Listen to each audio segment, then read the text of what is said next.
Rahul Gandhi Vadodara airport પર કોંગ્રેસના યુવા કાર્યકરોને મળ્યા હતા. કાર્યકર મિતેશ પરમારે રાહુલ ગાંધીને પોતાનું કાર્ડ આપ્યું. રાહુલ ગાંધી સાથેની મુલાકાત બાદ મિતેશ પરમારે નિવેદન આપ્યું. કહ્યું, ગુજરાતમાં મહેનત કરતા ગરીબ કાર્યકરોને ટિકિટ નથી અપાતી, બિલ્ડરો અને અમીરોને જ ટિકિટ આપવામાં આવે છે. ગુજરાતમાં 15 વર્ષ પહેલા જ કોંગ્રેસના સીએમ બની ગયા હોત. મોટા નેતાઓએ કોંગ્રેસની ઘોળ ખોદી નાખી છે.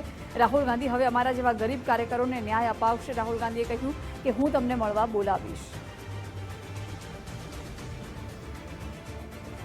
मैं कहूँ मेरे को अपनी सरकार गुजरात में बन सकती है सर, और जो लड़ाक लड़के हैं उनको आगे लाओ, जो सही में पैसे वाले से नहीं, जो कांग्रेस के लिए जान देने के लिए तैयार है.